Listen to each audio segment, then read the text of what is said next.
అందరికీ నమస్కారం. శైలజ స్టోరీస్‌కి స్వాగతం. ఎం. బిందుమాధవి గారి రచన 'ముఖ చిత్రం' అనే కథ విందాం. భోజనం అయ్యి ఈజీ చైర్‌లో రిలాక్స్ అవుతున్న హేమచంద్ర ఫోన్ రింగుకి లేచాడు. ఆ ఫోన్ మాట్లాడినప్పటి నుంచి సీరియస్‌గా ఆలోచిస్తున్నాడు. అన్యమస్కంగా తనలో తానే ఎందుకిలా జరిగింది? వాడిష్టాన్ని తామిద్దరూ కాదనలేదే? అనుకుంటూ కాలు కాలిన పిల్లిలాగా అటూ ఇటూ తిరుగుతున్న భర్తని చూసిన కళ్యాణి, ఏమైందండి? ఎందుకలా ఉన్నారు? ఫోన్ ఎవరి దగ్గర నుంచి? వాళ్ళేం మాట్లాడారేమిటి? అంతగా ఆందోళన పడుతున్నారు అని అడిగింది. సాగర్ విడాకులకి అప్లై చేశాడట. ఇందాక సుబ్రహ్మణ్యం దగ్గర నుంచి ఫోన్ సారాంశం ఇదే అన్నాడు.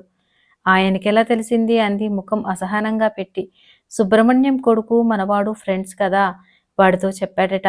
అయినా వీడికేం తీపరం? కావాలని కోరి చేసుకున్నాడు కదా. జీవితం అంటే 4 రోజులు వేసుకొని నచ్చలేదని అవతల పారేసే షర్టు కాదు. అంత తేలిగ్గా తీసుకునే విషయమూ కాదు.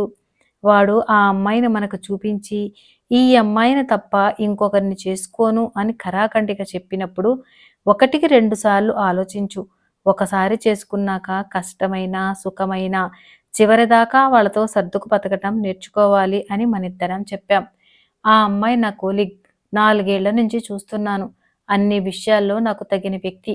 తన వేషభాషలు, మాట తీరు అన్నీ నాకు నచ్చాయి. అన్నిటికంటే ఎక్కువగా ఒకే లైన్ ఆఫ్ వర్క్‌లో ఉన్నాం. జీతాలు ఇంచుమించు ఒకటే.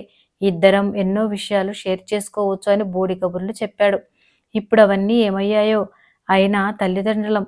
ఇంత ముఖ్యమైన విషయం మనకు చెప్పకుండా ఎవరికో చెప్తే వాళ్ళొచ్చి మనకు చెప్పటమేమిటి? అన్నాడు ముఖాన గంటు పెట్టుకుని హేమచంద్ర. హేమచంద్రకి గత సంవత్సరం కళ్ళ ముందు రీల్లాగా తిరిగింది. ఒక సెలవు రోజు మధ్యాహ్నం, అమ్మా, నాన్నగారు, మీరిద్దరూ ఇలా కూర్చోండి. మీకొక ముఖ్యమైన విషయం చెప్పాలి. అమ్మాయి ఎప్పటినుంచో నా పెళ్లి గురించి కంగారు పడుతోంది. మా ఆఫీసులో పనిచేసే అమ్మాయి, నా కోలీగ్ దివ్య నాకు బాగా నచ్చింది. తనైతే అన్నీ నాలాగే ఆలోచిస్తుంది. అమ్మా, నువ్వు తన డ్రెస్సింగ్ చూస్తే అమ్మాయి అంటే ఇలా ఉండాలి అంటావు. అన్ని కోణాల్లోనూ తను నాకు బాగా మ్యాచ్ అయ్యే ఉన్నాయి అని ఒక్కసారి ఆగి తల్లిదండ్రుల మొహాల్లో వాళ్ళ హావభావాలు ఎలా ఉన్నాయో అని చూశాడు సాగర్. పెళ్లి అనేది అట్ట మీద బొమ్మ చూసి చదవటానికి, చేతిలోకి తీసుకునే పుస్తకం లాంటిది కాదు. పై విషయాలు చూసి నిర్ణయించుకునేది కాదు. నువ్వు 4 ఏళ్లు పనిచేసినా, 5 ఏళ్లు పక్కపక్క ఇళ్లలో ఉన్నా వాళ్ళ గురించి పూర్తిగా తెలుసుకోవటం భ్రమ. మన ఇంటికొచ్చి మనతో కలిసి బతకటం మొదలుపెడితే వాళ్ళ అసలు స్వరూపం, స్వభావం మనకి తెలియవు. పైగా ఒకచోట కలిసి పనిచేసేటప్పుడు ఎవరూ తమ సహజ లక్షణాలను బయటకు ప్రదర్శించరు. తమ బలహీనతలను ఇతరులకి తెలియకుండా జాగ్రత్త పడతారు.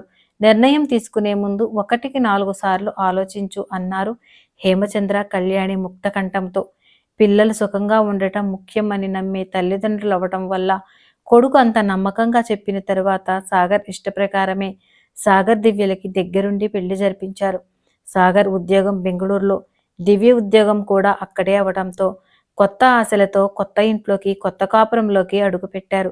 ఇరుపక్కల తల్లిదండ్రులు వచ్చి చెరొక వారం రోజులు ఉండి పిల్లలకు అవసరమైన ఏకాంతం ఇస్తూ తమ తమ ఇళ్లకు వెళ్ళిపోయారు. 6 నెలల కాలం కొత్త కుండలో నీటిలాగా తియ్య తియ్యగా పిల్లల కాపురం సాగుతున్నదని ఇరుపక్కల తల్లిదండ్రులు సంతోషంగా ఉన్నారు. ఇంకొక 6 నెలలు వాళ్ళ ప్రాజెక్టు వర్కులతో బిజీగా గడిచింది. సాగర్ దగ్గర నుంచి శుభవార్త వస్తుంది అని ఎదురు చూస్తున్నారు. ఇంతలో పిడుగులాంటి ఈ విడాకుల వార్త విని కళ్యాణి దంపతులు తల్లడిల్లిపోయారు. దివ్య తల్లిదండ్రులకి ఈ విషయం తెలుసో లేదో, అసలు వాళ్లతో ఎలా మాట్లాడాలో అర్థం కాక తలలు పట్టు కూర్చున్నారు. ఇంతలో సాగరే ఫోన్ చేశాడు. అమ్మా, రేపు నేను హైదరాబాద్ వస్తున్నాను. నీతో నాన్నగారితో ఒక ముఖ్యమైన విషయం గురించి మాట్లాడాలన్నాడు. దివ్య కూడా వస్తుందా అని అడిగింది కళ్యాణి మనసులోని సందేహం తీర్చుకోవటానికి. లేదమ్మా, నేను ఒక్కడనే వస్తున్నాను. వచ్చాక అన్ని విషయాలు మాట్లాడతాను అని ఫోన్ పెట్టేశాడు. కళ్యాణి దంపతులకు ఆ రాత్రి అన్నం సహించలేదు. కంటి నిండా నిద్రపోలేదు. ఎప్పుడెప్పుడు తెల్లవారుతుందా అని ఎదురుచూపులతో గడిపారు. ఉదయం బ్రేక్ఫాస్ట్ తినాలనిపించక కాఫీ మాత్రం తాగి కొడుకు రాక కోసం ఎదురుచూస్తున్నారు. మధ్యాహ్నం 12ంటికి వచ్చిన కొడుకుతో, ఏమైందిరా, ఎందుకింత హఠాత్తుగా వచ్చావు? ముఖ్యమైన విషయం అన్నావు, ఫోన్లో చెప్పొచ్చు కదా. వర్కింగ్ డే రోజు పరిగెత్తుకొచ్చేటంత అర్జెంటు విషయాలేముంటాయి? మీ ఇద్దరి ఆరోగ్యాలు బాగానే ఉన్నాయా? అసలు తిండ్లు తింటున్నారా? Office work, targets, product launching అంటూ ల్యాప్టాప్లకు అతుక్కుపోతున్నారా? ఉద్యోగాల్లో సమస్యలేం లేవు కదా అన్నారు ఇద్దరూ ఏమీ తెలియనట్లు. అమ్మా ముందు అన్నం పెట్టు. నీ చేతి వంట తిని ఎన్నాళ్ళయిందో. భోజనమయ్యాక మాట్లాడతాను. రుచికరమైన భోజనానికి మొహం వాచినట్టుంది అన్నాడు సాగర్ అక్కడున్న న్యూస్ పేపర్ చేతిలోకి తీసుకుంటూ. బ్రేక్ఫాస్ట్ తినే మూడ్ లేక ఏమీ తినకుండా ఉదయం నుంచి కొడుకు కోసం ఎదురు చూస్తున్న కళ్యాణికి ఒక్కసారిగా ఆకలి గుర్తొచ్చింది. గబగబా వెళ్ళి కొడుక్కిష్టమైన వంట చేసి భోజనానికి పిలిచింది. కొడుకేం చెప్తాడో అనే ఆదుర్దాతో వాళ్ళు సంభాషణ ఎలా ప్రారంభించాలా అనే సందేహంతో సాగరు డైనింగ్ టేబుల్ దగ్గర నిశ్శబ్దంగా అన్నం తినే పనిలో పడ్డారు. హాల్లోకొచ్చిన తల్లిదండ్రుల్ని కూర్చోపెట్టి, అమ్మా నాన్న ప్రశాంతంగా వినండి. నేను దివ్య విడిపోవాలని నిర్ణయించుకున్నామ్మా అన్నాడు నిశ్వాసం తీసుకుంటూ. అంత పరిస్థితి ఏమొచ్చింది? ఇద్దరూ ఇష్టపడే అన్నీ ఆలోచించే పెళ్లి చేసుకున్నారు కదా! తనకి అసలు ఏ పని రాదమ్మా. వంట కూడా రాదు. చెయ్యాలన్న ఆసక్తి లేదు. రోజూ స్విగ్గీలో ఏదో ఒకటి తెప్పించుకు తింటుంది. ఎప్పుడు చూసినా ఫోన్‌లో మాట్లాడుతూ ఉంటుంది. మధ్యలో పిలిస్తే నన్నొక విలన్‌లాగా చూస్తుంది. తన వర్క్ టార్గెట్సు, తన ఫ్రెండ్సు తప్ప నేనంటూ ఒక వ్యక్తిని తన జీవితంలో ఉన్నట్టే అనుకోదు. నాతో ఏకాంతం, బెడ్ షేరింగ్ ఎప్పుడో తప్ప ఇష్టపడదు. తనని దగ్గరికి తీసుకోవాలని ప్రయత్నిస్తే చిరాగ్గా మొహం పెడుతుంది. పోనీ తనని ఆ మూడ్‌లోకి తీసుకువెళ్దామని వీకెండ్స్‌లో సరదాగా ఏ పార్కుకో వెళదామంటే, నువ్వడగ్గానే నీ వెంటబడి వచ్చేయాలా? నాకివాళ మూడ్ లేదు అంటుంది. నేను బాగా పని ఒత్తిడిలో ఉన్నప్పుడు బోర్ కొడుతుంది. అలా ఔటింగ్‌కి వెళ్ళొద్దామని గొడవ చేస్తుంది. తను కూడా ఉద్యోగం చేస్తుంది. అందులో ఉండే కష్టసుఖాలు తనకి తెలుసు. అయినా తన మాట సాగాలనే పంతం అని ఆగాడు. ఇవి మచ్చుకు కొన్ని అన్నట్టు. ఫ్రెండ్స్‌తో చాటింగ్‌లో నా గురించి ఏం చెప్తుందో ఏమో అమ్మ. నన్ను కలిసినప్పుడు వాళ్ళలో వాళ్ళు సైగలు చేసుకుంటూ, నా వంక చూసి నవ్వుకుంటూ ఉంటారు. కొడుకు చెప్పింది విని తల వంకించింది కళ్యాణి.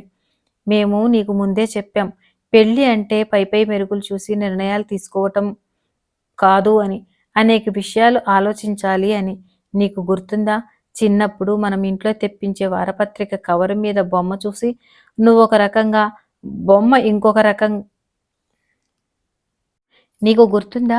చిన్నప్పుడు మనం ఇంట్లో తెప్పించే వారపత్రిక కవరు మీద బొమ్మ చూసి నువ్వొక రకంగా, బామ్మ ఇంకొక రకంగా మొహాలు పెట్టేవాళ్ళు. దేవుడి బొమ్మ వేస్తే ఆవిడ సంతోషపడేది. సినిమా హీరో, హీరోయిన్‌ల బొమ్మ వేస్తే నీకు నచ్చేది. అందులో డాక్టర్ సలహాల దగ్గర నుంచి వంటలు, కథలు, సినిమా కబుర్లు, రాజకీయాలు, గ్రహ బలము, పజిల్సు ఇలా మీకిద్దరికీ ఇష్టమైన అంశాలు, నచ్చని శీర్షికలు కూడా ఉండేవి. పుస్తకం తెరిచి చదివితేనే కదా అన్నీ తెలుస్తాయి అనేదాన్ని. వైవాహిక జీవితం ఆ మాటకొస్తే ఎవరితోనైనా కొత్తగా ఏర్పడే పరిచయం ఒక పుస్తకం లాంటిదే. పుస్తకం అట్టన పెట్టి ఎలా నిర్ణయానికి రాకూడదో, పైపై విషయాలు చూసి జీవితంలో ముఖ్యమైన సందర్భాల్లో త్వరపడి ఒక నిర్ణయానికి రాకూడదు అంది కళ్యాణి కొడుకు మొహంలో ఫీలింగ్స్ కోసం చూస్తూ. సాగర్ 2 నిమిషాలు ఏమీ మాట్లాడలేదు. ఏదో ఆలోచిస్తున్నట్లుగా తల వంచుకొని మౌనంగా కూర్చున్నాడు. తరువాత తల ఎత్తి తల్లివైపు చూస్తూ, అమ్మా నీకు నాన్నగారికి ఎప్పుడు గొడవలు జరగలేదా? ఎలా మేనేజ్ చేసేవాళ్ళు? మీరిద్దరు గొడవలు పడటం నేను చూడలేదు అన్నాడు. నేను కాలేజీలో చదివేటప్పుడు మన సీతా ఆంటీ వాళ్ళ వివాహ స్వర్ణోత్సవం అని గ్రాండ్‌గా పార్టీ కూడా ఇచ్చారు. నాకు బాగా గుర్తు. అసలు పూర్వం అన్నన్ని ఏళ్ళు ఎలా కలిసి ఉండేవాళ్ళు అని అన్నాడు మళ్ళీ. కళ్యాణి గొంతు సవరించుకొని, చూడు పండు, ఈ తరం పిల్లలు పెళ్లి అంటే సర్దుబాటు అనుకోవట్లేదు. అసలు ఆ మాటకొస్తే జీవితమంతా ఎవరో ఒకరితో సర్దుకునే బతకాలి. ఎందుకంటే ఏ ఇద్దరి ఆలోచనలు, అభిరుచులు, సమర్థతలు ఒకే విధంగా ఉండవు. నా పెళ్లికి నాకు 19 ఏళ్ళు. డిగ్రీ పూర్తయింది. ఉద్యోగం చేయట్లేదు. ఆ కాలం ప్రమాణాలను బట్టి అమ్మమ్మ వాళ్ళు నాకు పెళ్లి చేశారు. పెళ్లికి కుటుంబ నేపథ్యం చూసేవారు. వాళ్ళింట్లో ఏమైనా దీర్ఘకాల రోగాలు ఉన్నాయా అని తెలుసుకునేవారు. ఇంట్లో పిల్లలు పుట్టని వాళ్ళు ఉన్నారేమో అని వాకప్ చేసేవారు. పిల్లలు పుట్టకపోతే తమ వంశం కొనసాగదని భయపడేవాళ్ళు. పెళ్లి అంటే 2 కుటుంబాల మధ్య ఏర్పడే బంధం. ఎలాంటి మానసిక, శారీరక ఆరోగ్య సమస్యలున్నా ఒకరికి ఒకరు తోడుగా ఉండేవారు. డబ్బు సంపాదన, ఉద్యోగపు హోదాలకు తక్కువ ప్రాధాన్యత ఇచ్చేవారు. నువ్వు స్కూల్లో ఉన్నప్పుడు మన పై ఫ్లాట్‌లో ఉండే డాక్టర్ అంకుల్ గుర్తున్నారా? నీకు తెలుసో తెలియదో ఆ ఆంటీ పెద్దగా చదువుకోలేదు. అయినా అంకుల్ ఏ అభ్యంతరం లేకుండా ఆ ఆంటీని చేసుకున్నారు. ఇప్పటికీ వాళ్ళెంత ఆనందంగా కలిసి ఉంటున్నారో. ఈరోజు రాత్రి వాళ్ళ అమ్మాయి పెళ్లి. వాళ్ళిద్దరి మధ్యలో చదువు లేకపోవటం అనేది ఒక సమస్యే కాలేదు.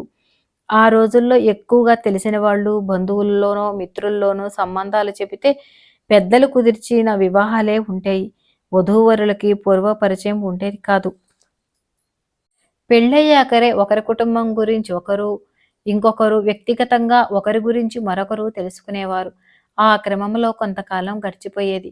కొత్త పరిచయమైన భాగస్వామిని మెప్పించటానికి ఇద్దరూ తాపత్రయపడేవాళ్ళు. వారిద్దరిని పెద్దలు గమనిస్తూ ఉండేవారు. ఎక్కడైనా కొంచెం పొరపచ్చాలు వచ్చే సూచనలు కనిపిస్తే సర్ది చెప్పి రాజీ కుదిర్చేవారు. పెళ్ళయ్యేటప్పటికి నాకు వంట రాదు. మేము వేరు కాపురం పెట్టినప్పుడు తరచుగా కూర మార్చేయటం, పాలు పొంగబెట్టటం చేసేదాన్ని.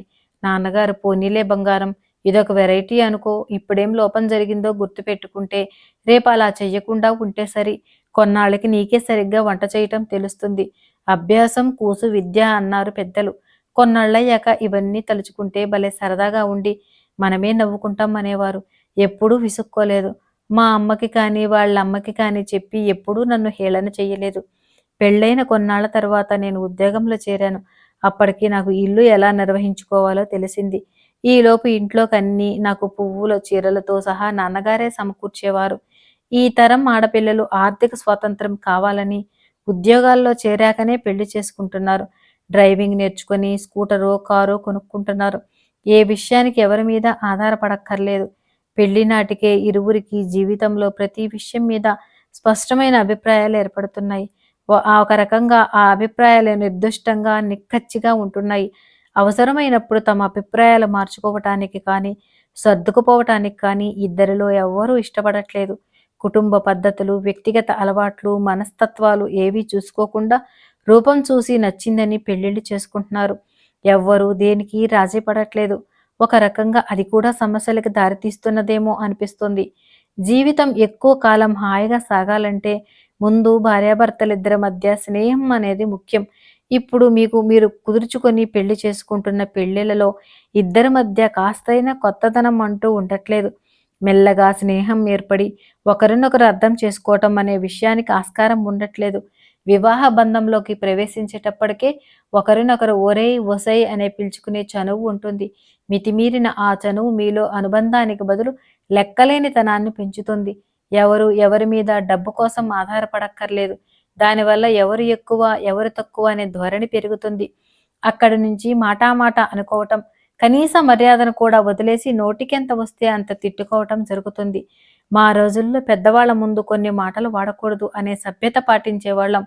అందుకే ఎంత కోపం వచ్చినా హద్దు దాటేవాళ్ళం కాదు. ఒకవేళ పరిస్థితి అదుపు తప్పుతుంది అని పెద్దలు గమనిస్తే అమ్మాయిని అలా సినిమాకి తీసుకువెళ్ళమనో, ఇద్దరూ కలిసి గుడికెళ్ళమనో పంపించేవాళ్ళు. భర్తని ఎలా ఆకట్టుకోవాలో అమ్మాయికి చెప్పేవాళ్ళు. అమ్మాయిని ఎలా జాగ్రత్తగా చూసుకోవాలో అబ్బాయికి చెప్పేవాళ్ళు. ఒకసారి ఒకరిది పైచెయ్యి అయితే ఇంకోసారి ఇంకొకరిది అయ్యేది.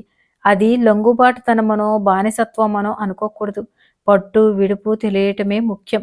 మనిషి ఆవేశంగా ఉన్నప్పుడు మాటలు, చేతలు తప్పుదారిలో వెడతాయి. అందుకే కోపం తగ్గే వరకు కాస్త సంయమనంతో మౌనంగా ఉండి ఆ తర్వాత మాట్లాడుకుంటే అనర్థాలు జరగవు. అప్పటికి అవసరమనిపిస్తే పెద్దవాళ్ల సహాయం కోరుకోవచ్చు. అలా బతికాం కనుకనే మా వైవాహిక జీవితం మరొకరి చేత వేలెత్తి చూపించుకోకుండా ఇన్నేళ్లు గడిచింది. ఇప్పుడు మీ జీవితాలు చాలా సెల్ఫ్ సెంటర్‌గా ఉన్నాయి. పెద్దలు అనే కాదు, మూడో వ్యక్తి ప్రమేయం, జోక్యం మీరు ఇష్టపడట్లేదు. దివ్యకు ఏ పని రాదన్నావు, నీకు వచ్చా? ఆ అమ్మాయికి వంట చేతకాకపోవచ్చు. కానీ ఇల్లు నీట్‌గా, అందంగా సర్దే నేర్పు ఉండొచ్చు. ఫోన్‌లో ఎక్కువసేపు మాట్లాడుతుండొచ్చు. కానీ ఫైనాన్షియల్‌గా ప్లానింగ్ బాగా తెలిసి ఉండొచ్చు. తన బలం తెలిసిన చోట నువ్వు పొగడటం నేర్చుకోవాలి. బలహీనతను అర్థం చేసుకొని సర్దుకుపోగలగాలి. అలా ఆ అమ్మాయి మనసు గెలుచుకోవాలి. నీ విషయంలో ఆ అమ్మాయి అలాగే ఉండాలి. ఇద్దరిలో ఎవరి వల్ల తప్పు జరిగినా వేలెత్తి చూపించటం కాక వేలందించి ముందుకు సాగటం అలవాటు చేసుకోవాలి. మానవ సంబంధాలనేవి ఎంతో సున్నితమైన బంధాలు. చాలా జాగ్రత్తగా కాపాడుకోవాలి. ఆ విఘ్నత, నేర్పు ఉన్న వాళ్ళ జీవితాలు చిరకాలం బాగుంటాయి. ఇప్పుడు ఆవేశంలో విడిపోవాలనుకుంటున్నారు సరే. ఇలాగే ఒంటరిగా ఎప్పటికీ బతకలేవు కదా! రేపు ఇంకో అమ్మాయిని చేసుకుంటే ఆ అమ్మాయిలో మాత్రం నీకు నచ్చని విషయాలు ఉండవనే గ్యారంటీ ఏముంది? అందుకే తొందరపడకు. ఇంకాస్త టైం తీసుకొని మరోసారి మాట్లాడి అప్పుడు నిర్ణయం తీసుకోవచ్చు. ఇంతకీ నువ్విక్కడికొస్తున్నట్టు దివ్యకి చెప్పావా? అసలు ఉద్యోగపు ఒత్తిడులు తప్ప మీ తరం పిల్లలు పెళ్లి అయ్యాక మనసు విప్పి స్నేహంగా ఎప్పుడైనా మాట్లాడుకుంటారా? తను చిరాగ్గా ఉన్నప్పుడు నువ్వే ఒక అడుగు ముందుకు వేసి, చాలా అలసిపోయావు, కాసేపు రిలాక్స్ అవ్వు, నీకోసం ఇవాళ ఈ వంట చేశాను అని చెప్పి చూడు, ఎంత మార్పు వస్తుందో. పొగడ్తకి ప్రేమకి పడని వాళ్ళు ఎవరుంటారరా అంటూ కళ్యాణి దంపతులు కొడుక్కి నచ్చచెప్పి, ఇంకొన్ని రోజులు వేచి చూడు, అప్పటికీ కలిసి ఉండలేమనిపిస్తే అప్పుడు ఆలోచించవచ్చు అని తాత్కాలిక పరిష్కారం చెప్తూ కొడుక్కి కౌన్సిలింగ్ చేశారు. ఇలా ఎవరో ఒకరు చెప్పకనే ఈ కాలం పిల్లలు ఈగోలతో జీవితాలు పాడు చేసుకుంటున్నారు. చదువులు ఎక్కువై సర్దుబాటు తక్కువే అవుతుంది. మనం అమ్మాయి తరపు అయినా అబ్బాయి తరపు అయినా పెళ్ళంటూ జరిగాక వాళ్ళిద్దరూ మన పిల్లలే. వాళ్ళ జీవితాలు బాగుండటం మనకు ముఖ్యం. జీవితం గురించి అనుభవంతో ఆలోచించగలిగిన మనం ఒక అడుగు ముందుకు వేసి వీలైతే జరగబోయే అనర్థాన్ని ఆపుదాం. పని జరిగినా జరగకపోయినా ప్రయత్నం అయితే చేసి చూద్దాం. అంతా మంచే జరుగుతుందని ఆశిద్దాం అనుకున్నారు ఆ దంపతులు. కాస్త ఆందోళనతో, మరి కాస్త ఆశాభావంతో. నా వీడియో మీకు నచ్చినట్లయితే లైక్ చేయండి, షేర్ చేయండి, సబ్స్క్రైబ్ చేయండి మరియు కామెంట్ చేయండి. Thank you.